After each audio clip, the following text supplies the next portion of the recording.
सर्वड़ा मैं हूं हिमांशु द्विवेदी और स्वागत है आपका हमारी खास पेशकश चर्चा में। चर्चा के तहत आज हमारा विषय तय प्रक्रिया के तहत है।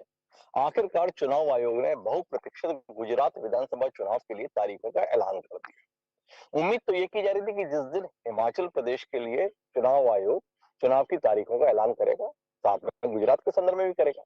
पर जो भी कारण रहे हो, गुजरात के संदर्भ में तारीख का ऐलान नहीं हुआ। पर हिमाचल प्रदेश के संदर्भ में मतगणना की जो तारीख तय की गई थी, उससे यह सबको पता था कि चुनाव 8 दिसंबर से पहले ही मतगणना के स्वरूप में गुजरात में भी संपन्न हो जाएगा। वैसा ही हुआ। आज चुनाव आयोग ने बहुप्रतीक्षित प्रेस कॉन्फ्रेंस की और 2 चरण में गुजरात चुनाव के ऐलान किए गए। बताया गया कि 1 दिसंबर और 5 दिसंबर को मतदान होगा। 8 दिसंबर को देश को पता चल जाएगा कि गुजरात का सरदार अब की बार कौन होगा। यही हमारा विषय है। अब की बार कौन सरदार गुजरात के संदर्भ में है। देश के लिए ये चुनाव बेहद महत्वपूर्ण है।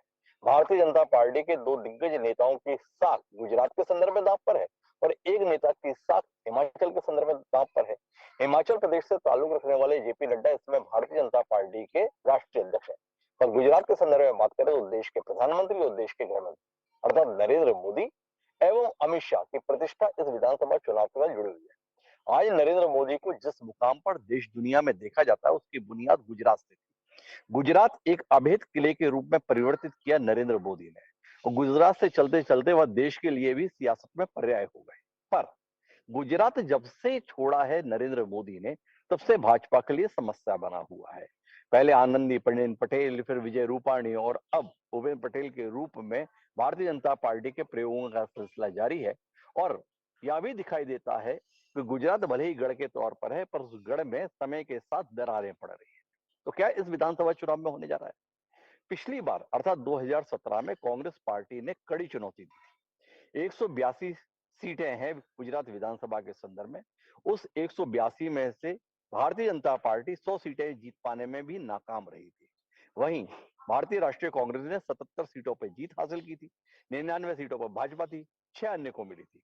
अब की बार क्या गुजरात में कांग्रेस उतनी ही कड़ी टक्कर देने की स्थिति में है? क्या कांग्रेस का 25 साल से चल रहा वनवास इस बार सत्ता में वापसी करा पाएगा? और इन सब के बीच में इससे भी ज्यादा दिलचस्पी की बात है, वो है आम आदमी पार्टी को उपस्थित।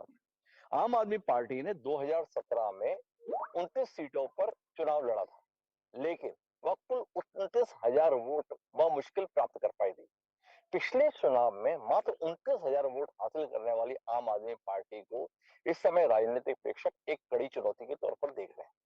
क्या राजनीतिक प्रेक्षकों का ये अनुमान कि मतदाता खरे उतरेंगे, ये भी सवाल। तो आज हमारी पूरी बातचीत गुजरात के प्रभाव देश के संदर्भ में। तो इस चर्चा का हिस्सा बनने के लिए 4 खास मेहमान हमारे साथ जुड़ रहे हैं। उन सबका परिचय कराएं और राजनीति के इस दिलचस्प विषय पर कुछ गंभीर और तथ्यपरक बातचीत करें। उससे पहले लेकिन समय है आज के विचार सूत्र। हमारा आज का विचार सूत्र बड़ा ही महीन है। हमारा विचार सूत्र ये कहता है कि आप पूरी दुनिया को जीत सकते हैं व्यवहार से, और जीता हुआ भी हार सकते हैं अहंकार से। ये बात किसने कही ये तो हमें नहीं पता है, लेकिन ये बात वाकई बेहद सटीक है। गुजरात चुनाव के संदर्भ में भी दावे बड़े बड़े रहते हैं, सभी दलों के रहते हैं। क्या ये दावे उनकी अहंकार की पुष्टि करते हैं या आत्मविश्वास की? इसे हम अपने जहन में रखते हैं और चर्चा को आगे बढ़ाते हैं।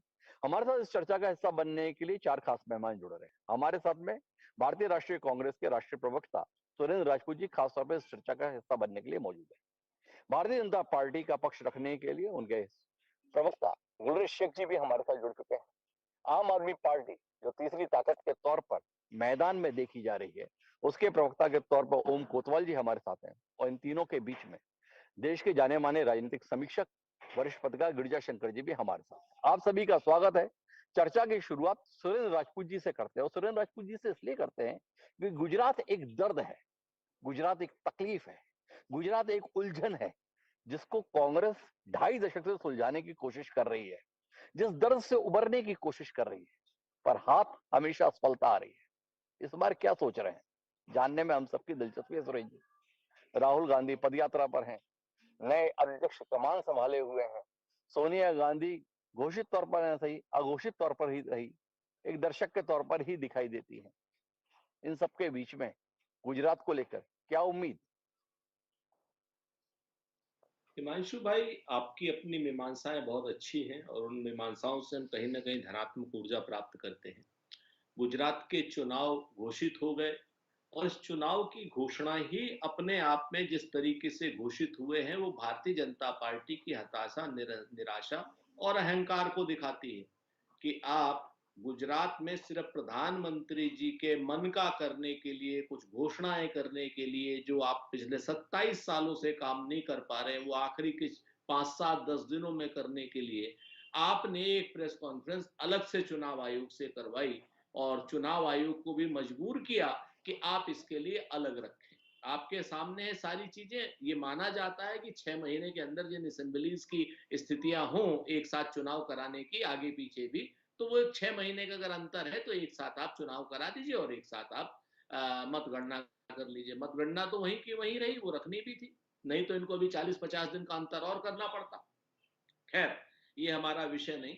इसी ड्यूरेशन में आप देखें, लगातार प्रधानमंत्री जी जिस दिन से चुनाव की घोषणा हिमाचल की हुई है, उस दिन से कम 5 बार गुजरात जा चुके हैं, 7 या 8 सभाओं को संबोधित कर चुके हैं और मोरबी जैसे हादसे पर भी तुच्छ अपनी राजनीति करने से बाज नहीं आए हैं। मोरबी के अस्पताल में भी बिना रंग रोगन के नहीं जा पाए ये लोग। ये स्थितियां जहां पर 150 से ज्यादा आदमी मर गए हैं। आज गुजरात में हम चुनाव लड़ रहे हैं, हम अपनी लोकल इकाईज के साथ चुनाव लड़ रहे हैं। गुजरात में बूथ पर हमारे जनमित्र हैं, वहां पर हमारी जो लोकल टीम है वो सारा का सारा काम कर रही है। श्री अशोक गहलोत जी का नेतृत्व तो वहां पर चल रहा है, रघु शर्मा वहां पर हमारे प्रभारी हैं, वीरेंद्र राठौर वहां पर हैं, उषा नायडू वहां पर हैं, रमेश चेन्नथला वहां पर हैं। ये सारी हमारी राष्ट्रीय टीम लगी हुई है अपने गुजरात के वहां के स्थानीय नेताओं के साथ। एक एक सीट पर हम भारतीय जनता पार्टी को कड़ी चुनौती दे रहे हैं और उनकी जो फेल्योरिटी है पिछले 27 सालों में, ना तो वो पानी दे पाए लोगों को। गुजरात पहले से जब हमने छोड़ा था तब 24 घंटे बिजली गुजरात में मिलती थी। आज की परिस्थिति ये है कि पूरे अहमदाबाद में आप देखिए कि अहमदाबाद के आदमी कम और बाहर से पूरे गुजरात से धरने पर लोग बैठने के लिए ज्यादा आए हुए हैं, चाहे वो शिक्षक हो, चाहे वन विभाग के कर्मचारी हो, चाहे क्लर्क हो, चाहे अन्य विभाग के लोग हों। सारे के सारे संविदा पर इन्होंने कर दी हैं, कोई भी इन्होंने नई सरकारी नियुक्तियां नहीं निकाली हैं। आप इस चीज दूसरी तरफ आप देखें गुजरात की, आप सीएजी की रिपोर्ट देख लेंगे तो आप चाहे स्टारलेट कंपनी का काम हो, चाहे किसी भी चीज का काम हो, आपको 500 ऐसी चीजें दिखाई दे जाएंगी। अगर भारतीय जनता पार्टी शासित ये राज्य नहीं होता तो भारतीय जनता पार्टी इसके लिए यहां से लेकर के ऐसा दिल्ली तक वितंडा फैलाती कि आप हैरान हो जाते और आप लोग भी चौबीसों घंटे इन्हीं का वही वितंडा दिखाने के लिए मजबूर हो रहे होते। तो हमारा ये मानना है गुजरात में आम आदमी इस वक्त बहुत परेशान है। उसका वहां का व्यापारी बहुत तंग है, वहां का कर्मचारी बहुत तंग है, वहां के युवाओं को कतई रोजगार नहीं है, वहां सौराष्ट्र की एरिया में पानी की किल्लत भी होती है और जिस जिस तरीके से अलग अलग शहरों में अलग अलग वादे इन्होंने किए थे, जैसे मैं आपको राजकोट का बताऊं, प्रधानमंत्री जी स्वयं वादा करके गए थे कि जैसे स्वर्णिम चतुर्भुज वहां से निकलेगा यहाँ की जमीन सोना उगलेगी। सोना तो छोड़ दीजिए, जमीन जमीन नहीं बच रही है और चतुर्भुज तो छोड़ दीजिए, 20 साल हो गए आज तक एक ईंट नहीं रखी गई है। तो इस तो तरीके मैं के बीच में रोकना चाहूंगा माफी के साथ में आपसे। आपने विस्तार से विफलताएं गिनाई, ये विस्तार से विफलताएं आप हर चुनाव में गिनाते आ रहे हैं, फिर भी जनता का भरोसा भाजपा के साथ ही दिखता आ रहा है। इनमें से एक भी बात ऐसी नहीं है जो 2017 में आपने नहीं की थी, पर 2017 से 2022 के बीच में आपके तमाम नेता जो सो कॉल्ड आपकी पार्टी को मजबूत करने के काम में लगे थे, आजकल भाजपा को मजबूत करने में जुटे हैं। हार्दिक पटेल बड़ी उम्मीदों के साथ आपके साथ आए थे और अपनी ही पार्टी को खारिज करके आज भाजपा को मजबूत करने की कोशिश में है। आम आदमी पार्टी चुनौती के तौर पर दम ठोक रही है। डर नहीं रहे आप? जिन अशोक गहलोत के संदर्भ में उम्मीदें जता रहे हैं, वो अशोक गहलोत को राजस्थान में सचिन पायलट पानी पी पी कर कोस रहे हैं। गुजरात के माननीय नरेंद्र मोदी जी मंच से अशोक गहलोत की सराहना कर रहे हैं। अशोक गहलोत जी जो है दूसरी उम्मीदों के साथ भाजपा में देखे जा रहे हैं। सुनील राजपूत जी कुछ भय खा रहे हैं, नहीं खा रहे? हमें बड़ा अफसोस होता है और विशेष रूप से तब अफसोस होता है और कोई ये जो दिल्ली की नोएडा मीडिया का कोई पत्रकार ऐसी बात कहे तो मुझे कतई अफसोस नहीं होता। तो उनको तो दिया जाता है कुछ, क्या नाम है, ये सब कहने के लिए। लेकिन आप जैसा सुधी पत्रकार अगर ऐसा कहे तो अफसोस इसलिए होता है कि आप सच जानते हैं। आप जी। जैसे लोग जो है जब सच जानते हैं और वो जानते हैं कि राजनीति में राजनीतिक सुचिताएं भी कुछ होती हैं और अगर एक 45 सेकंड की क्लिप नरेंद्र मोदी की दिखा करके वो उनके ऊपर श्री अशोक गहलोत के ऊपर नीच, गंदे और तुच्छ आरोप लगाने की कोशिश की जाती है, लेकिन साथ में उस अशोक गहलोत का वो क्लिपिंग नहीं दिखाया जाता जिसमें अशोक गहलोत डंके की चोट पर, किसी आदमी की ना हैसियत है, ना हिम्मत है, ना औकात है, जिस तरीके से अशोक गहलोत ने कल लोकतंत्र का पाठ नरेंद्र मोदी को पढ़ाया, उसको लेकर के, उस क्लिप को लेकर सूरज के जी, बड़ा कोई सम्मान है आपके इस दलील का, लेकिन आपने ये जो टिप्पणियां की, ये किसके लिए की है? ये भाजपा के नेताओं के लिए है या सम्मान्य सचिन पायलट के लिए है, जो राजस्थान के पूर्व प्रदेश अध्यक्ष और पूर्व मुख्यमंत्री हैं?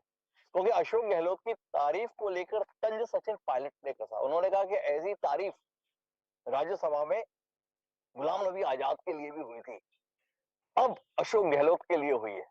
ये चिंता आपकी पार्टी के नेता की है, मेरी नहीं है। कुछ कहिए ना इस पर, या इस पर भी आप मेरे को देखकर शर्मिंदा हो रहे हैं, अफसोस कर रहे हैं, नाराज हो रहे हैं? मैं आपसे नाराज कैसे हो जाऊंगा हिमांशु जी? वैसे भी हिमांशु और उसके बाद द्विवेदी हो तो वैसे नाराज नहीं हो सकते, वेद के जरिए भस्म कर देंगे आप हमें। तो हम तो बड़ा ब्राह्मणों का सम्मान करते हैं। मैं आपको एक बात बता दूं, एक चीज जान लीजिए कि पानी में लाठी मारने से पानी अलग नहीं होता।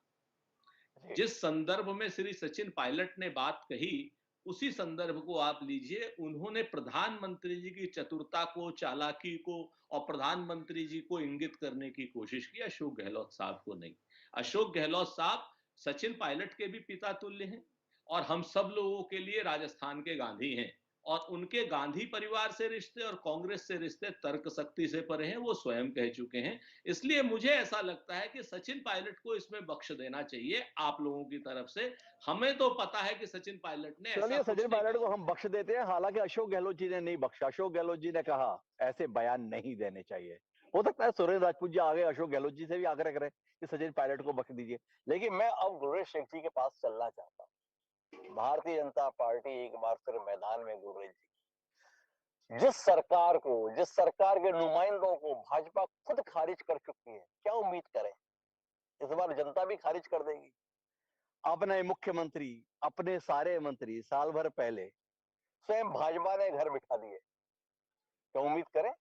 भाजपा के राष्ट्रीय नेतृत्व के इस निर्णय के साथ जनता भी खड़ी होगी और बाकी जो बच गए उन्हें भी घर पहुंचाएगी। क्या कुछ और उम्मीद कर रहे हैं गुलरेज सिंह जी? क्योंकि विजय रूपाणी के साथ भारतीय जनता पार्टी के तमाम वो चेहरे जो 2 दशक में गुजरात की पहचान थे, आजकल माननीय विधायक की हैसियत में ही रह गए। कुछ रोशनी दीजिए ना गुलरेज सिंह जी, क्या होगा आपकी बात? भाजपा का गुजरात में, सरकार का गुजरात में। की बात है, गुजरात का जो जनता का परिणाम आएगा वो सबको दिखेगा, लेकिन हम लोग भी जो राजनीति के नब्ज पकड़ने वाले लोग हैं और जो हमारी बूथ लेवल से और पन्ना प्रमुख से जो सूचना आती है वो उसी के ऊपर हम आकलन करते हैं। तो मुझे लगता है कि 3/4 बहुमत आने में समस्या कहीं नहीं पड़नी है और उसका मूल कारण ये है कि एक्सेसिबिलिटी जो है आवाम को, जो हमारे नुमाइंदे हैं, जनप्रतिनिधि हैं, उनके प्रति जो आसानी से मिलती है वो एक बहुत बड़ा कारण है। जैसे हमारे यहाँ दूसरे प्रांतों में लोग पार्षद के पास जाते हैं, उतनी ही आसानी से गुजरात में विधायक को अप्रोच करते हैं और विधायक उनका जनप्रतिनिधि नहीं होता है बल्कि दिन प्रतिदिन के काम भी करता है। अब आप पूछ रहे हैं कि जो कैबिनेट को चेंज किया गया या मुख्यमंत्री को चेंज किया गया, जनता ने, आवाम ने उनको विधायक बनाया था, पार्टी ने उनको मुख्यमंत्री भी बनाया, उनको मिनिस्टर भी बनाया और पार्टी हर कार्यकर्ता को अलग अलग कार्य हमेशा देती रहती है। कुछ समय पहले जब आपके साथ बैठता था मैं तो मध्य प्रदेश का प्रवक्ता बन के बैठा करता था, अब राष्ट्रीय पदाधिकारी के रूप में बैठता हूँ। तो ये पार्टी का एक तरीका है और जनता में और भाजपा में कोई अंतर नहीं बचा है। विशेषकर कुछ राज्य जैसे गुजरात हुआ, जैसे राजस्थान, जैसे उत्तर प्रदेश हुआ, जैसे मध्य प्रदेश हुआ, जनता के बीच में और आवाम के बीच में और भाजपा के बीच में कोई बहुत ज्यादा फर्क नहीं है। हम में ही आवाम है और आवाम में हम है। जैसे पानी के अंदर शक्कर घुल जाती है उस प्रकार से घुली मिली है भाजपा, तो कोई समस्या हानि नहीं है। जहां तक मैं कांग्रेस की बातें बोल रहा था, एक बीच में एक मन में विचार आ रहा है, ये जो आपका कहना है भाजपा और अवाम में कोई अंतर नहीं बचा। सुरेश राजपूत जी समझाने की कोशिश कर रहे थे सरकार और चुनाव आयोग में भी कोई अंतर नहीं बचा, कमोबेश वैसे ही रह गया है क्या या कुछ अलग है? क्या है कि सुनी, सुरेंद्र राजपूत जी के पीछे एक हाथ का पंजा है और ये वो पंजा है जो हमेशा सारी एजेंसियों को कंट्रोल करके रखा, अपने मुट्ठी में करके रखता है। पंजा जो होता है वो चुनाव के समय यूं रहता है और चुनाव के बाद यूं हो जाता है। तो इनको जो जिन्होंने संस्कार देखे हैं कांग्रेस पार्टी में, उसी का बखान कर रहे हैं। चुनाव आयोग हुआ या दूसरी एजेंसीज हुई, ये स्वतंत्र एजेंसीज हैं, ये कॉन्स्टिट्यूशनल बॉडीज हैं, वो अपने हिसाब से काम करती हैं, इससे हमारा कोई लेना देना नहीं है। और आप ये देखिए ना, जिस राज्य में कांग्रेस चुनाव जीतती है, यही चुनाव आयोग चुनाव करवाता है, तब लोकतंत्र की जीत होती है। और जब ये हार जाते हैं तो क्या बोलते हैं, हमको तो चुनाव आयोग ने हरवाया, हमको तो गवर्नमेंट मस्टरी ने हरवाया। तो ये नाचू कैसे आंगन टेढ़ा बहुत लंबे समय से चल रहा है। अब नाचने के पैर भी नहीं बचे हैं, हाथ तो पहले टूट चुका है। गुरुजी अभी सवाल बाकी है, मेरे पूरा उत्तर नहीं आया। आपने बताया कि हमारी पार्टी है, किसी को कोई दायित्व देती है, थोड़ा समझाइए तो सही। ये विजय रूपाणी ने किया क्या, ये बाकी मंत्रियों ने किया क्या, जिसके चलते उनको घर बिठाया गया? थोड़ा बताइए ना इस विषय पर, रोशनी तो बताइए। एक तो ये जानना है, दूसरा ये जानना है कि वर्तमान मुख्यमंत्री और वर्तमान सरकार क्या नरेंद्र मोदी के नेतृत्व में जो सरकार गुजरात में काम करती थी उससे भी ज्यादा लोकप्रिय, उससे भी बेहतर काम कर रही है? क्योंकि 3/4 बहुमत तो नरेंद्र मोदी जैसी करिश्माई शख्सियत के बावजूद भी नहीं मिला। और आप बता रहे हैं बहुत मुश्किल 6-8 महीने पहले जो शख्स मुख्यमंत्री बना उसके नेतृत्व में 3/4 बहुमत आने वाला है। तो दोनों चीजें समझनी है, एक विजय रूपाणी की असफलता को जानना है, उनकी सरकार की असफलता को जानना है, और नई सरकार की ऐसी करिश्माई सफलता क्या क्या रही, थोड़ा ऐसे जानना है। ज्ञानवर्धन कीजिए ना गुरुजी जी, बहुत बेचैन है हम लोग। आप विजय रूपाणी की बात करें तो आज के समय में वो राष्ट्रीय स्तर पर कार्य कर रहे हैं और पार्टी का नेतृत्व राष्ट्रीय स्तर पर जाके कर रहे हैं। तो उनको एक तरह से पार्टी जहां उपयोग करना है वो कर रही है। लेकिन जहां तक आप पूछ रहे हैं कि क्या भूपेंद्र जी की लोकप्रियता मोदी जी से ज्यादा है, नहीं है, ये बात बिल्कुल फैक्ट है। और हिंदुस्तान में किसी भी नेता के, किसी भी दल के नेता की लोकप्रियता जो है मोदी जी से ज्यादा नहीं है। लेकिन फिर भी सीटों में ज्यादा तब्दील इसलिए होगा क्योंकि मोदी जी के समय जो केंद्र की सरकार थी वो बाधाएं उत्पन्न करती थी, वो स्पीड ब्रेकर लगाती थी, वो फाइनेंस नहीं देती थी, वो चीजों को जानबूझकर रोकती थी। और आज के समय जो डबल इंजन की सरकार है वो जिस गति से विकास कर रही है, इसलिए ज्यादा सीटें आएंगी। गुरुजी जी मैं एक बार जानना चाहता हूँ, ये 2017 में भी तो डबल इंजन सरकार थी ना, उस समय नरेंद्र मोदी ही शायद देश के प्रधानमंत्री थे, पर सीटें तो आपकी 99 आई, 100 भी नहीं आ पाई। उस समय क्या कर रही थी केंद्र की सरकार? उस समय अवरोध कर रही थी, चाहती नहीं थी उस समय कि आप लोग जीते, अब चाह रही है, इसलिए आप मामला 3/4 पे जा रहा है गुरुजी जी, वाकई? आपको याद होगा कि कास्ट पॉलिटिक्स की जो काठ की हांडी थी वो उस समय चढ़ी थी, लेकिन वो हांडी अब नहीं चढ़ी है। और जिस प्रकार से राहुल गांधी कास्ट काउबॉय बन चुके थे, तो वो कास्ट काउबॉय अब वो खुद भी नहीं बचे हैं, वो कास्ट की जो काट की हांडी थी वो भी नहीं चढ़नी। लेकिन मैं हाँ सुरेंद्र राजपूत जी से ये जरूर पूछना चाहूंगा, बड़ी उत्सुकता है मेरे मन में कि ये इन्होंने जैसे ही कहा गहलोत जी का, तो ये तो बताएं कि सचिन पायलट कांग्रेस द्रोही है या गहलोत जी कांग्रेस द्रोही है? दोनों में से एक बड़ा कोई। महत्वपूर्ण सवाल है, मैं इसका उत्तर लूंगा गुलरेज शेख जी, लेकिन मुझे जाना है ओम कोतवाल जी के पास, और उससे पहले आम आदमी पार्टी पर भी आपकी प्रतिक्रिया चाहिए। आम आदमी पार्टी ने भाजपा की सांसें फुला रखी हैं, ऐसा लोग बोलते हैं। पंजाब में आपका हमने देखा, दिल्ली में भी देखा हुआ है। गुजरात को लेकर बड़ी उम्मीदों के साथ है अरविंद केजरीवाल, उनकी उम्मीदों पर भी तो कुछ कहेंगे आप? सुरेंद्र राजपूत जी के प्रति तो आपका काफी प्रेम है, पर कोई प्रेम आपका केजरीवाल जी के संदर्भ में भी है, आम आदमी पार्टी के प्रति भी है। गुजरात में क्या देख रहे हैं आप आपको गुलरेज जी? जी, आम आदमी पार्टी वोट कटुआ पार्टी है और वहां पर भी आपको वोट कटुआ के रूप में ही नजर आएगी। देखिए, हमने कई बार गोवा में भी सुना था कि आम आदमी पार्टी जो है गोवा में बहुत अच्छा कर रही है, बहुत अच्छा करने वाली है, लेकिन क्या नतीजा आया, कितनी जमानतें जब्त हुई। इसके पहले आप ये देखिए कि उत्तराखंड का जो चुनाव था वहां पर ये 1 साल पहले से अपने सीएम उम्मीदवार तक डिक्लेयर कर दिए थे। क्या किया इन्होंने? इन्होंने एक लाइन लगा दी जमानत जब्ती की। तो अभी भी मैं मानता हूं कि जो कंपटीशन है, चुनाव की कॉन्टेस्ट है, that is between Indian national Congress and Bharatiya Janata party. आम आदमी पार्टी इज अ वोट कटुआ पार्टी। केवल वोट काटेगी और कुछ नहीं करेगी। ओम कोतवाल जी की पार्टी को सिरे से खारिज कर दिया गुलरेज सिंह जी ने। मुझे आना है ओम कोतवाल जी के पास, लेकिन सुरेंद्र राजपूत जी को हस्तक्षेप करना चाह रहे थे। एक बार सुरेंद्र राजपूत जी का हस्तक्षेप सुन ले और फिर जाके ओम कोतवाल जी से सुनते हैं गुलरेज सिंह जी के इतने सम्मानपूर्ण वचनों के संदर्भ में उनका क्या कहना है। लेकिन एक बार सुरेंद्र राजपूत जी, आपका हस्तक्षेप। दो दो चीजें बड़ी साफ साफ है। मैं गुलरेज सिंह जी से सिर्फ एक बात पूछना चाहता हूं बगैर मोबाइल उठाए, जी गुजरात के किन्हीं 5 मंत्रियों के नाम और उनके विभाग बता दें।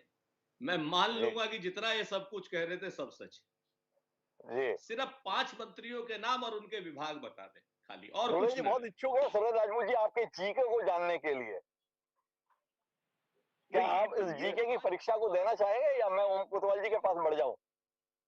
नहीं, देखिए वो मुझे बताने की भी आवश्यकता इनको नहीं लगती। उसका कारण साफ है कि ना मैं जी गुजरात का प्रवक्ता हूं, ना मैं गुजरात का प्रभारी हूं। मैं जी बेसिकली आईटी सेल का राष्ट्रीय पदाधिकारी हूं।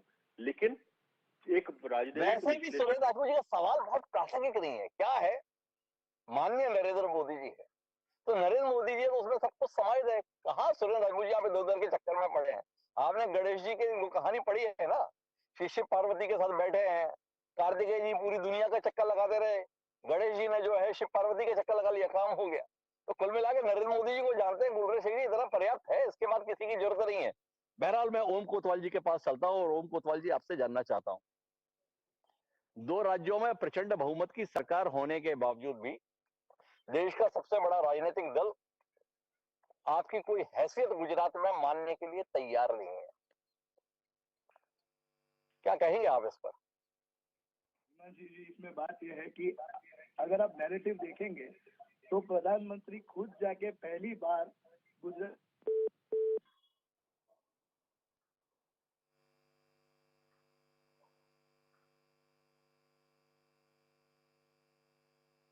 हिमांशु जी।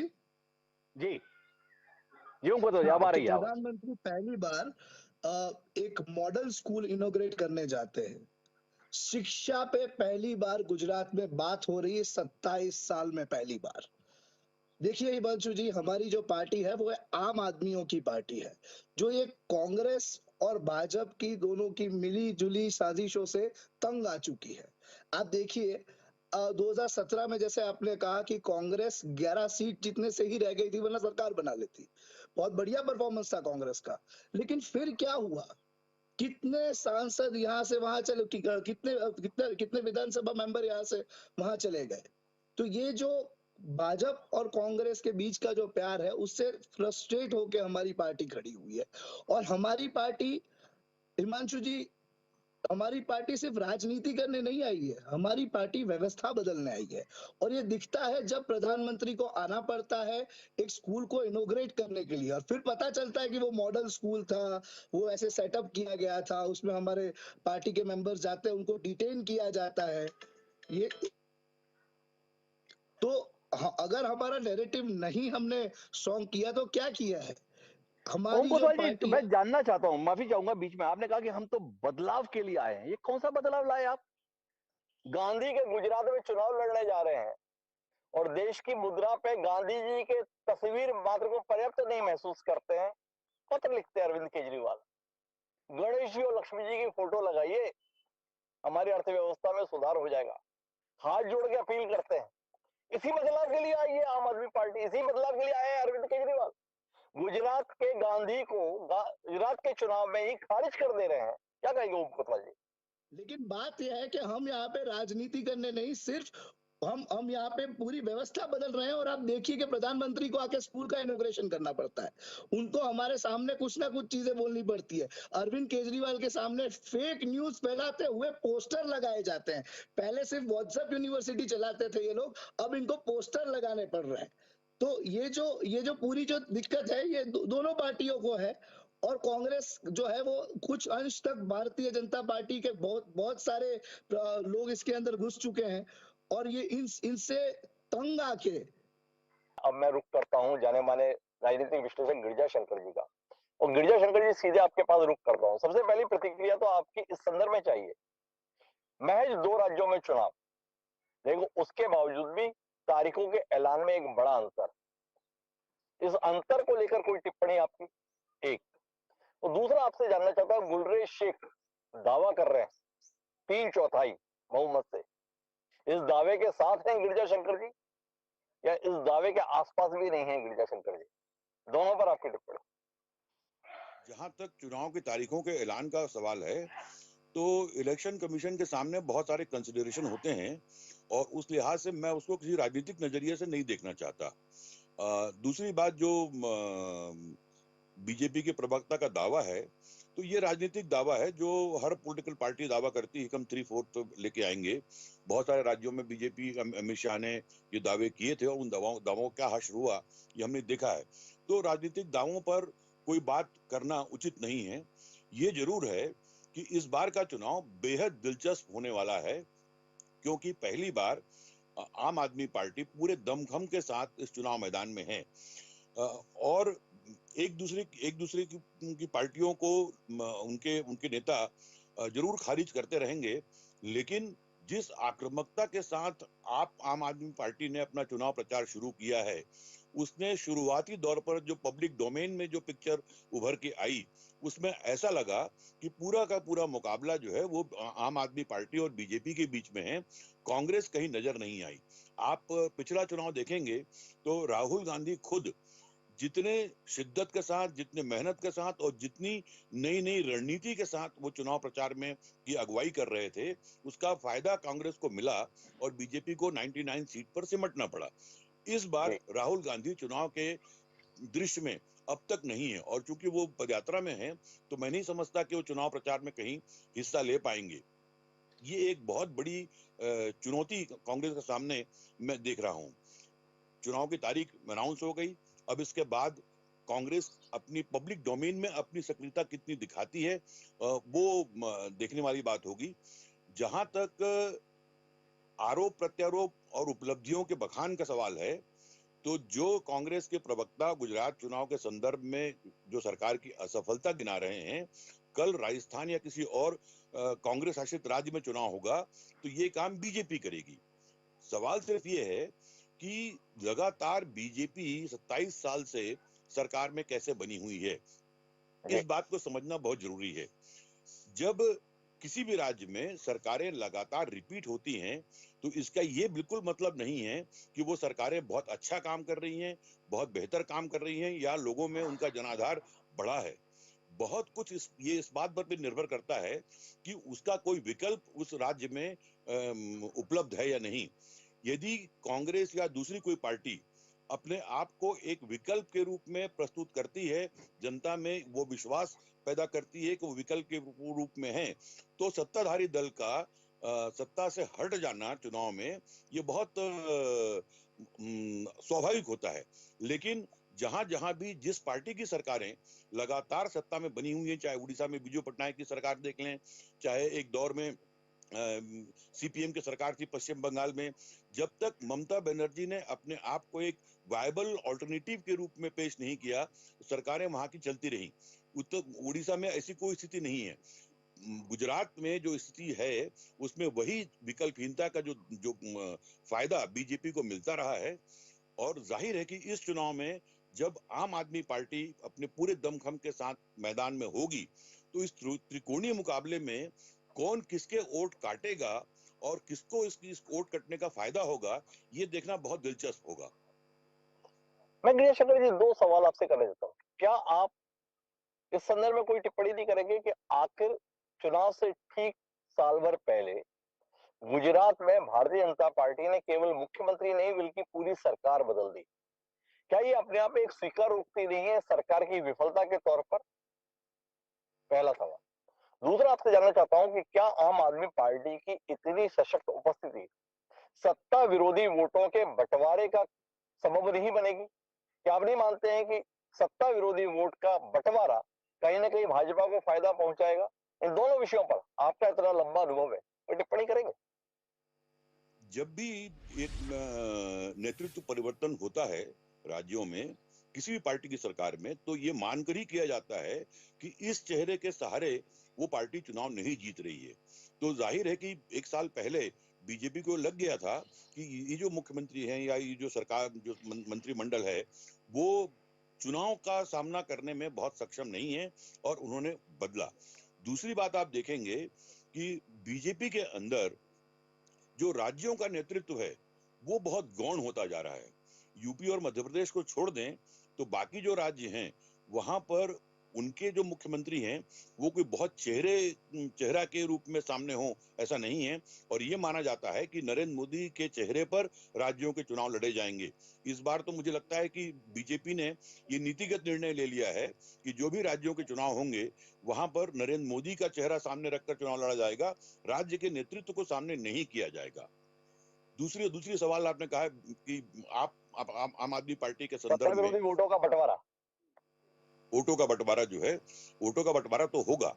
आम आदमी का एडवांटेज आप देखिए, आम जी आदमी जो अपने आप को एक नए विकल्प के रूप में व्यवस्था परिवर्तन की जो बात करती है, दरअसल वो व्यवस्था परिवर्तन दिल्ली के सरकार में और पंजाब की कुछ साल के सरकार में हमने देखा है कि वो व्यवस्था कितनी परिवर्तित हुई और कितना नहीं हुई और कितना स्टेटस को बना रहा। जो इनका जो एडवांटेज है आम आदमी पार्टी का वो ये है कि जो थोड़े सेमी पॉलिटिकल या नॉन पॉलिटिकल जो जो चेहरे हैं, जो अपने अपने अपने इलाकों में कहीं ना कहीं थोड़ी बहुत लोकप्रियता जिनकी बनी हुई है, उनको वो अपने साथ जोड़ लेते हैं, जिसको कि इलेक्टोरल पॉलिटिक्स के लैंग्वेज में जिनको कि नोटेबल्स कहा जाता है, ऐसे नोटेबल्स जिसमें प्रोफेशनल ज्यादा शामिल होते हैं, उनको अपने साथ ले लेती है। मैं ये नहीं कहता कि वो बीजेपी या कांग्रेस को नापसंद करने वाले लोग हैं, बल्कि ये वो लोग हैं जो बहुत राजनीति में पेशेवर राजनीतिक की तरह से काम नहीं करते। बीजेपी, कांग्रेस, दूसरी जो पॉलिटिकल पार्टीज हैं, उनका जो नजरिया अब तक का रहा है वो खांटी पॉलिटिकल लोगों को ही अपने साथ रखते हैं, उन्हीं को चुनाव लड़ाते हैं, उन्हीं को आगे बढ़ाते हैं। आम आदमी पार्टी ने जो प्रयोग किया लोकल नोटेबल्स को लेकर, उसका फायदा उनको दिल्ली में भी मिला, पंजाब में भी मिला और गुजरात में भी। यदि वो ये प्रयोग उनका कंटिन्यू रहता है, क्योंकि समाज में ऐसे बहुत सारे लोग हैं जो अपने अपने क्षेत्रों में लोकप्रिय होते हैं लेकिन राजनीति में सक्रिय नहीं होते।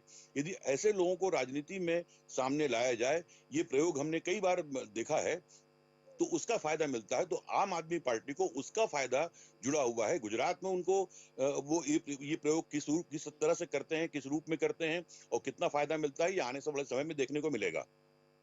गिरिजा शंकर जी बहुत स्पष्ट तौर पर कह रहे हैं कि भारतीय जनता पार्टी अब नरेंद्र मोदी के चेहरे पर ही भरोसा करके मैदान में जा रही है, इसलिए सरकार के चेहरे जो राज्य स्तर में बदले जा रहे हैं उसे बहुत महत्वपूर्ण मत समझिए। गुजरात के संदर्भ में ये बात बहुत महत्वपूर्ण है, क्योंकि गुजरात और नरेंद्र मोदी देश के संदर्भ में भले ही गुलरेज शेख की बात विवेक में समझी जाए और गुजरात के संदर्भ में नरेंद्र मोदी को गुजरात से अलग करके नहीं देखे जाते। देखिए, आम आदमी पार्टी की संभावनाओं को जितने बेहतर तरीके से गिरिजा शंकर जी ने बताया है, उसे थोड़ा विस्तार देने की कोशिश एक बार और करते हैं। ओम कोतवाल जी से दोबारा जुड़ने की कोशिश करते हैं और ओम कोतवाल जी से जानना चाहते हैं। दावा कर रहे थे ओम कोतवाल जी, मेरा सवाल अधूरा रह गया। हम बदलाव के लिए आए, किस बदलाव के लिए आए?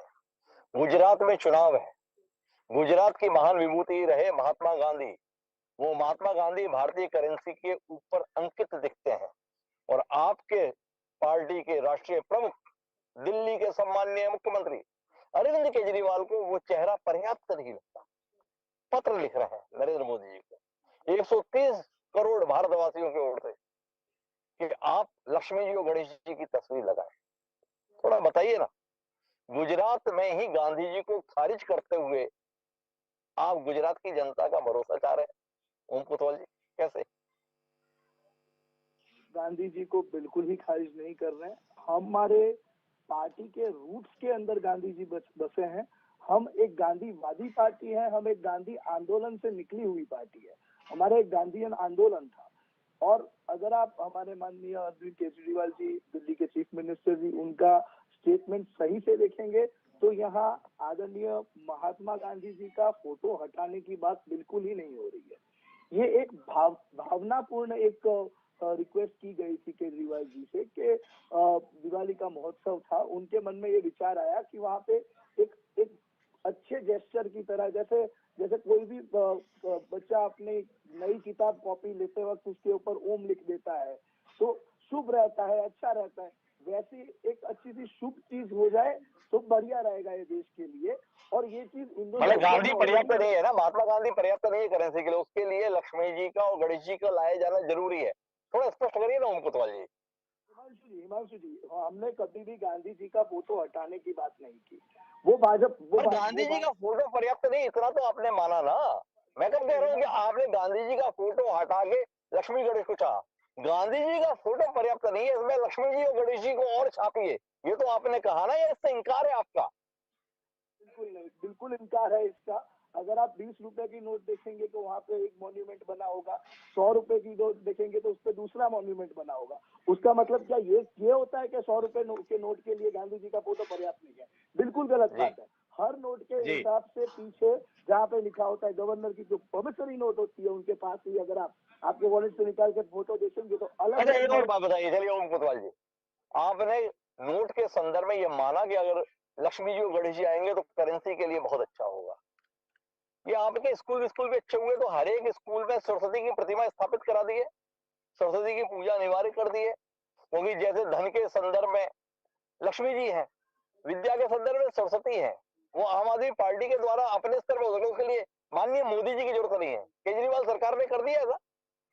बिल्कुल, मैं आपको बता रहा हूँ, लक्ष्मी जी की और सरस्वती जी की और सारे देवी देवताओं की हमारी स्कूलों पे अक्रम कृपा है। अगर आप देखेंगे तो हमारी जो स्कूल है दिल्ली की इतनी बढ़िया कर रही है कि लोग यहाँ से आईआईटी तक पहुंच सकते, इतनी बढ़िया है। हमारी न्यूयॉर्क टाइम्स के अंदर हमारी स्कूलों की बढ़ाई की जाती है। अभी फ्रांस के एम्बेसडर आए थे, उन्होंने आके देखा, उनके वाइफ ने आके देखा कि कितनी बढ़िया तरीके से एजुकेशन सिस्टम यहाँ से अच्छी तरह संभाली जा रही है। ओम कोतवाल जी ने मेरी बात का जवाब नहीं दिया। ओम कोतवाल जी अपनी उपलब्धि बताने लगे, तो देश की भी उपलब्धि है नरेंद्र मोदी जी के नेतृत्व में। 12वें नंबर की अर्थव्यवस्था होती थी जब नरेंद्र मोदी के द्वारा देश के प्रधानमंत्री पद का दायित्व संभाला गया। आज विश्व में 4थे नंबर की अर्थव्यवस्था हो गई, ब्रिटेन हमसे पीछे हो गया। इसके बावजूद भी आप चाह रहे हैं भाई गणेश जी और लक्ष्मी जी लगाए। सवाल है ओम कोतवाल जी, सोचिएगा। पर मैं वापस सुरेंद्र राजपूत जी के पास रुख करना चाहता हूँ। और सुरेंद्र जी, जानना यह है जिसकी ओर गिरिजा शंकर जी ने भी इशारा किया, पिछली बार जब चुनाव था राहुल गांधी ने वस्तुतः कमान संभाली हुई थी, राहुल गांधी ने मोर्चा संभाला हुआ था, राहुल गांधी ने उम्मीद जगाई थी। वो राहुल गांधी चुनाव प्रचार से दूर दिखाई दे रहे हैं। राहुल की कमी कितनी खलेगी कांग्रेस को? राहुल जी का न होना आपकी संभावनाओं को कितना प्रभावित करेगा? सुरेंद्र जी। नीति को भी जानते हैं, चुनाव को भी जानते हैं। राहुल गांधी जी कहाँ हैं? पहले तो आरोप लगा दिया जाता था राहुल गांधी जी राजनीति नहीं कर रहे, विदेश जा रहे हैं, ऐसा कर रहे हैं, वैसा कर रहे हैं। राहुल गांधी जी भारत जोड़ो यात्रा में है, हिंदुस्तान में ही है, कश्मीर से चले हैं और कन्याकुमारी से चले हैं और कश्मीर तक जा रहे हैं। रोज जनता के मुद्दों की बात कर रहे हैं, आर्थिक असमानता की बात कर रहे हैं, सांप्रदायिक भेदभाव की बात कर रहे हैं, अमीर गरीब के बीच की जो खाई बढ़ी हुई है उसकी बात कर रहे हैं, बेरोजगारी की बात कर रहे हैं, महिलाओं के प्रति सम्मान की बात कर रहे हैं, सीमाएं जो असुरक्षित है उसकी बात कर रहे हैं। क्या ये सारी की सारी बातें गुजरात में नहीं है क्या? गुजरात के जो व्यापारी हैं वो दुनिया के नंबर 2 के व्यापारी बन जा रहे हैं और गुजरात की जनता जो है वो दुनिया की सबसे गरीब जनता बनती चली जा रही है। क्या ये सच नहीं है? तो क्या ये सच नहीं है कि गुजरात के ऊपर घाटा आज की डेट में 3.5 लाख करोड़ से ऊपर का कर्ज है? क्या ये सच नहीं है कि सीएजी में की रिपोर्ट्स में गुजरात एक लगभग फेल्ड स्टेट की तरफ जा रहा है? तो इन सारी चीजों को लीजिए तो राहुल गांधी जी तो 24 घंटे 365 दिन लगातार गुजरात का चुनाव लड़ रहे हैं। मैं जिम्मेवारी से कहता हूं कि पदयात्रा करते हुए श्री राहुल गांधी जी गुजरात के चुनाव का नेतृत्व कर रहे हैं, हर वो मुद्दा उठा रहे हैं जो गुजरात में उठाया जा रहा है। मोरवी की बात आप ले लीजिए, अकेले राहुल गांधी जी थे जिन्होंने कहा कि नहीं, इस पर हम कोई, जहां पर जनहानि हुई है वहां पर हम राजनीति की बात नहीं करेंगे, लोगों को चाहिए कि वहां पर लोगों की मदद करें और पीड़ित परिवारों का ढांढस बंधाए। वहां पर श्री अशोक गहलोत लगातार मौजूद, अर्जुन मोढवाडिया साहब लगातार मौजूद, हमारी पूरी स्टेट लीडरशिप लगातार मौजूद। ये मैं मोरवी की बात कर रहा हूं। और बाकी सब जगहों पर हम चुनाव श्री राहुल गांधी जी के नेतृत्व में, श्री मल्लिकार्जुन खड़गे साहब के नेतृत्व में लगातार चुनाव में हमारी उपस्थिति ब्लॉक स्तर तक ही नहीं, बूथ स्तर तक है। आम आदमी में आज की डेट में असंतोष है, बहुत बुरी तरीके से परेशान है वर्तमान की सरकार से। सड़क में गड्ढे हैं या गड्ढों में सड़क है, नहीं पता चल रहा है। वहां पर जिस तरीके की शिक्षा व्यवस्था का व्यावसायिकरण हो चुका है, वहां पे सरकारी स्कूलों की क्या परिस्थितियां ये आपके सामने है। अभी एक सुरेश पार्टी जी, बीच में रोकता हूँ माफी के साथ में। ये सब तो आप पिछली बार भी गिनाए थे और लगातार हर बार गिनाते हैं। मेरा सवाल बिल्कुल अलग है। 27 साल से गुजरात में लगातार हार रही है भारतीय राष्ट्रीय कांग्रेस। दो सवाल सम्माननीय सुरेंद्र राजपूत जी से। क्या 27 साल बाद आज सुरेंद्र राजपूत को जानकारी है कि हम लगातार क्यों हार रहे हैं?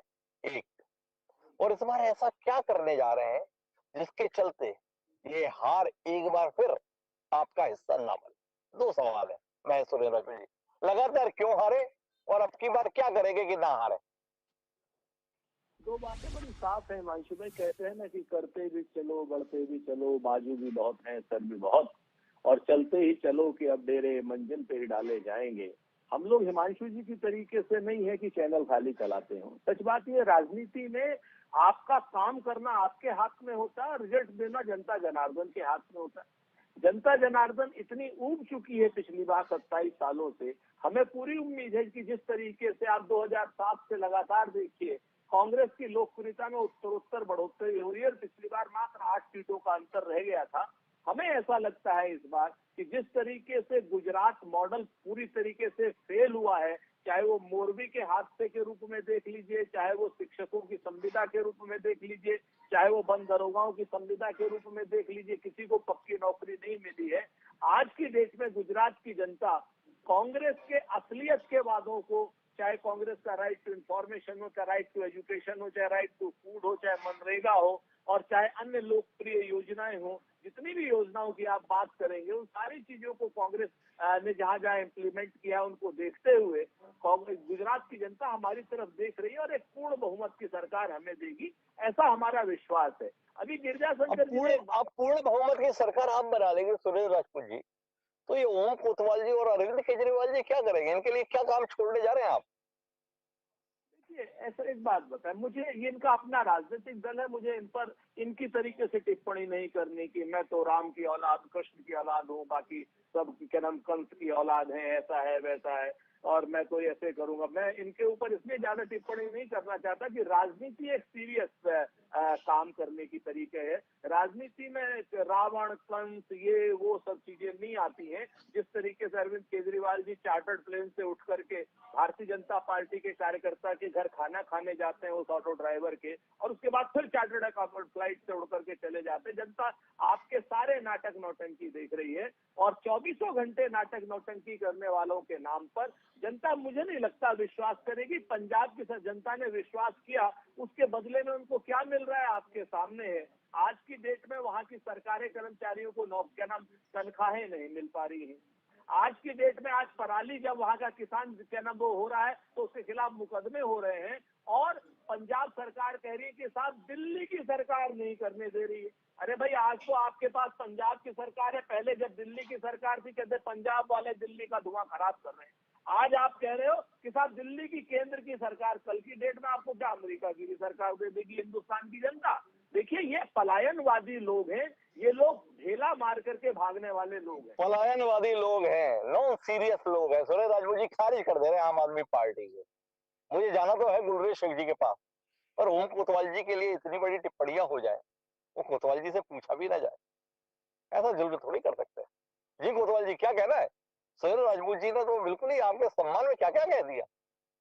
हिमांशु जी, सुरेंद्र जी ने पहले तो जो पंजाब के बारे में कहा है उन्हें जरा कह दें कि वहाँ पे पेंशन स्कीम लागू की गई है, वहाँ पे बिजली की स्कीम लागू की गई है, वहाँ पे स्कूल और एजुकेशन पे बहुत बढ़िया काम शुरू हो गया है।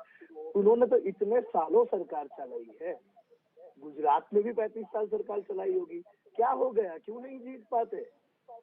क्यों हमेशा आगे, चलो जीत के इतने करीब होने के बावजूद क्यों इतने सारे खुद के ही पॉलिटिकल पार्टी के खुद के ही मेंबर विधानसभा कोतवाल जी वापस एक ही सवाल कर रहे हैं, जो जीत भी जाते हैं जैसे तैसे, वो भी तो आपके साथ नहीं रह जाते, वो भी भाजपा के हो जाते हैं। ऐसा सवाल है जो सुरेश राजपूत जी के दिल को भेद देता है। बहरहाल सुरेश राजपूत जी से फिर कभी इसके संदर्भ में उत्तर लेंगे। कोतवाल जी, कुल कुल मिलाकर आम आदमी पार्टी की मौजूदगी को लेकर किसी को संदेह नहीं है, पर आपकी मौजूदगी एक चुनौती में तब्दील हो पाए, इसके लिए क्या करें, इसे जानने में दिलचस्पी है। मोदी जैसे ही इंसिडेंट हुआ था या कोई भी इंसिडेंट होता है, हम ग्राउंड पे बड़े एक्टिव हैं। रात के जी। उसी मौके पे हम इंसानियत के नाते कोई भी राजनीति करने नहीं गए। हम बहुत ही इंसानियत के नाते वही रात को वहां पहुंच गए थे। वहां पे जो भारतीय जनता पार्टी के जो सुप्रीम लीडर हैं हमारे नरेंद्र मोदी जी, वो जब आते हैं तब जो लिपापोती होती है, वो सारी चीजें उससे हम इत्तेफाक नहीं रखते। हम ग्राउंड वर्क करने वाले और सेवा करने वाले एक आम आदमी पार्टियों से बने हुई आम आदमी पार्टी हमारी आगे बढ़ रही है। हम मुद्दों की राजनीति करना जानते हैं। अगर आप ग्राउंड पे देखिए, जैसे गिरिराज जी ने बोला, जो हमारे वरिष्ठ पत्रकार हैं, उन्होंने कहा कि बहुत सारे ऐसे लोग जो राजनीति में सीधे सीधे कभी जुड़े नहीं थे, लेकिन वो कुछ ना कुछ इन्फ्लुएंस एक्सरसाइज करते हैं, कुछ ना कुछ समाज सेवा करते हैं। वैसे बहुत सारे लोग हमारी पार्टी में आ चुके हैं, बहुत सारे प्रोफेशनल्स। मैं खुद एक एडवोकेट हूँ, एडवोकेट है, चार्टर्ड अकाउंटेंट्स है, डॉक्टर्स है। हमारी पार्टी में आपको सारे पढ़े लिखे नौजवान, पढ़े लिखे लोग मिलेंगे जो एक नई शक्ल देना चाहते हैं राजनीति को, एक पूरे बदलाव की राजनीति करना चाहते हैं। तो बिल्कुल ओम कोतवाल जी का सीधे तौर पर कहना यह है कि वह राजनीति में आके ऐसे लोगों को भी राजनीति में लेकर आ रहे हैं जो अमूमन सक्रिय राजनीति से दूरी बनाकर रखते थे। इसे ऐसा क्षेत्र ही नहीं मानते थे कि इसमें उन्हें रहना भी चाहिए।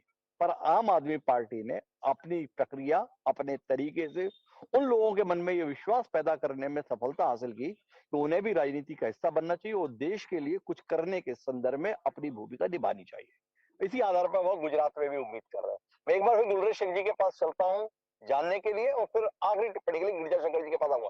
जी गुलरेज जी, बात अधूरी रह गई, लगातार गिर रहे हैं आप और हम सब बड़े परेशान हैं इस बात से कि पूरे देश में, पूरी दुनिया में भाजपा का डंका पिट रहा है, पर गुजरात के संदर्भ में लोगों को डर लगता है कहीं यहाँ ढोल फटने तो नहीं जा रहा। गुलरेज जी, इस डर से निकालिए जरा। नहीं, हमको तो कोई डर नहीं है और हमारा कॉन्फिडेंस अभूतपूर्व है। और जहां तक आप कह रहे हैं ना कि सीटों में कभी ग्राफ गिरा है, तो उसका कुछ स्वाभाविक कारण होते हैं। हर चुनाव की नौयत अलग प्रकार की होती है। पिछला जो चुनाव था केवल और केवल कास्ट अरिथमेटिक पर लड़ा गया था। इस बार का जो चुनाव है वो विकास की अरिथमेटिक पर लड़ा जा रहा है। आप ये देखिए कि दुनिया का थर्ड या फोर्थ नंबर का सबसे बड़ा माइक्रोचिप प्रोडक्शन का, सेमीकंडक्टर चिप्स का प्लांट नरेंद्र मोदी जी कहाँ लेकर आए? गुजरात में लेकर आए। आज की तारीख में बोइंग कहाँ पर काम कर रहा है? वह गुजरात में कर रहा है। इतनी सारी जो स्मार्ट सिटीज बन रही है वो कहाँ बन रही है? गुजरात में बन रही है। गिफ्ट सिटी कौन लेके आया? हम ही भारतीय जनता पार्टी लेके आए। जब मनमोहन सिंह की सरकार थी तो गुजरात को एक शत्रु राज्य की तरह देखा जाता था और इस चीज को गुजरात की आवाम भूल नहीं सकती है कि एक अच्छा गुरु जी, एक बात बताइए, एक सवाल अगर नहीं किया ना तो बेईमानी हो जाएगी मेरे द्वारा, लोग समझेंगे कि मैं तो एक बेईमान आदमी। ये मोरबी का क्या फर्क पड़ेगा? वो एक पुल पश्चिम बंगाल में गिरा था, उसमें वो वीडियो वायरल में हो रहा है कि ममता सरकार ने बोला था ये एक्ट ऑफ गॉड है, प्रधानमंत्री ने बताया ये एक्ट ऑफ गॉड नहीं, एक्ट ऑफ फ्रॉड है। आजकल उसकी बड़ी चर्चा है। ये मोरबी में जो हुआ ये क्या है? देखिए, मोरबी में जो हुआ है ना वो बहुत दुखद घटना है और उसका राजनीतिकरण करना भी नहीं चाहिए। और कुछ चीजों में मैं राहुल गांधी को कभी कभी अच्छा बोलता हूँ। उसमें राहुल गांधी ने जो कहा कि इसका राजनीतिकरण नहीं होना चाहिए, वो एक अच्छी बात है और अच्छी बात की प्रशंसा होनी तो चाहिए। सुरेश जी, बधाई हो आपको, कम से कम एक मुद्दे पर तो सही राहुल गांधी के संदर्भ में गुलरेज शेख साथ खड़े हो गए, बधाई आपको। बाकी चुनाव का जब होगा जो होगा उसके लिए अपन बाद में बात करेंगे, लेकिन अब आखिरी टिप्पणी के लिए मैं गिरिजा शंकर जी के पास रुख करना चाहता हूँ। गिरिजा जी, जानना ये चाहता हूँ, गुजरात महज एक राज्य नहीं है, गुजरात का चुनाव महज एक विधानसभा का चुनाव नहीं है। 2024 की आवाज के तौर पर गुजरात को देखा जाता है। क्या गुजरात में मतदाता इस संभावना के आधार पर भी वो, और क्या ये संभावना भाजपा के लिए मददगार रहेगी, ये एक सवाल। देखिए, गुजरात का चुनाव जो है वो सीधे सीधे नरेंद्र मोदी की प्रतिष्ठा कह लें, उनकी लोकप्रियता कह लें, या उनका उनका उनका जो भी एक राजनीतिक जो है पहचान उजड़ा हुआ है। यदि गुजरात में बीजेपी बहुत अच्छा नहीं करती है, जो पिछले चुनाव में हुआ, तो आप देखेंगे कि नरेंद्र मोदी की लोकप्रियता पर सवाल उठे थे कि आखिर उनके होते हुए उनके अपने राज्य में जहां पर वो मुख्यमंत्री रहे, बीजेपी को इस तरह के गिरावट कैसे देखने को मिली। और पहली बार पिछले चुनाव में राहुल गांधी, जिसको कि चुनावी हार के लीडर के रूप में देखा जाता था, उन पर जो गैर कांग्रेसी दल है उन्होंने भी बात कही कि राहुल गांधी के कारण कांग्रेस को फायदा हुआ है। आने वाले चुनाव में 24 की बात तो बहुत बात की बात है।